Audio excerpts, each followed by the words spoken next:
This is such a fun ring, and I love this design because you can change the beads and get so many different looks.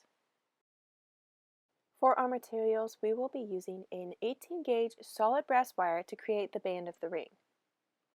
And then for the wrapping, we have this brass 22 gauge wire. And then I chose some 4mm seed beads. We will be using a ruler, as well as a file, and then we need a ring mandrel. I decided to use a size 8 for this ring. For our tools, we will be using nylon jaw pliers, a pair of wire cutters, and then the chain nose pliers. We're going to start creating the band of the ring by taking some 18 gauge wire and smoothing it out with the nylon jaw pliers. Placing the wire on the ruler just shy of 2.5 inches will be just about the right length we need for a size 8 ring. Then holding that mark with our fingers, we're going to clip it off with the wire cutters. Next, we want to place the wire onto the ring mandrel and shape the wire into a circle. To shape the ends of the wire, I find it useful to use the cushioned handles of a pair of pliers to press down those ends of wire so we're not having to do it with our fingers.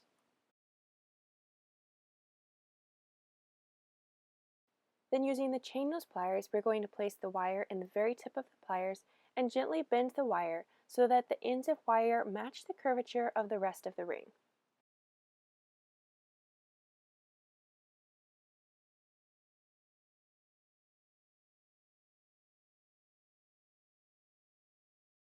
Then using the file, we want to take care to make sure that both ends of the wire are very smooth and rounded over. Because this is an adjustable ring, those ends are going to be staying open, so we want to make sure that they are very smooth. Once we are sure that everything is smooth, we can go back with our fingers and make sure that the shape of the ring is correct. Next, to get to the fun part of adding beads, we're going to straighten out a length of the 22 gauge wire. Holding the 22 gauge wire across the band of the ring, I leave about 1/4 to 1/2 inch of wire sticking out. And then with my fingers, I'm going to take that short end of wire and begin wrapping it around the band of the ring. Wrapping it as tightly as you can, and then when it becomes too stiff to wrap any further with our fingers, we're going to switch to the chain nose pliers and finish securing that wire onto the band of the ring, making sure that the very end of wire is securely pressed down against the ring. I also like to squeeze the wrapping from end to end so that the coil is pressed tightly together. Now we can add our first bead, threading it onto the band of the ring and then sliding it around to sit on top of the wrapping that we just created. Here you can learn from my mistakes, guys, because I thought it would be a great idea to go ahead and add all of the beads at once before I started wrapping them. However, as I went to go and start wrapping the wire to secure the beads onto the band of the ring, I kept having all the extra beads slide around and get in the way as I tried to wrap one bead at a time. So take note of that and just add one bead at a time.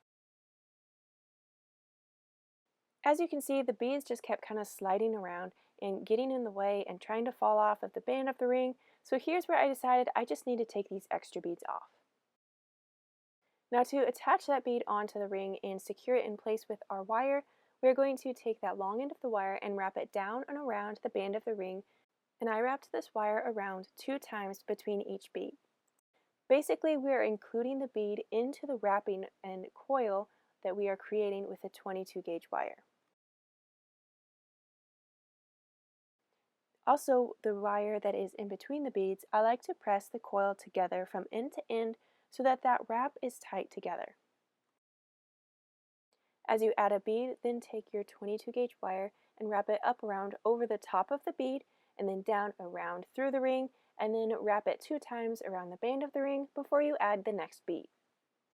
So holding the bead securely in place and bringing the wire over the top of the bead, then bringing the long end of the wire down through the ring and then wrapping it around the band so that the bead is secured onto the ring. You could make the wrapping between each bead a different length. You could wrap more times or fewer times depending on how you would like the ring to look.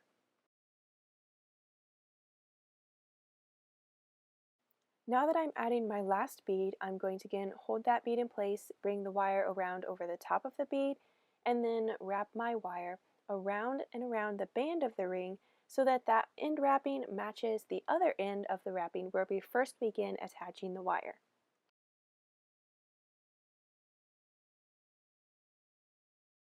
Once we are finished wrapping the wire, we can then take our wire cutters and clip off the wire. After cutting the wire, we'll use our chainless pliers to press down that end. Then using the file, we want to check both ends of the wire that are holding the beads on to make sure that those wrappings are smooth and that nothing is sticking out or sharp. And now you have finished the ring. Thank you guys so much for watching. I hope you enjoyed this video. Please let me know what you thought about this ring in the comments section, and I hope to see you in the next video.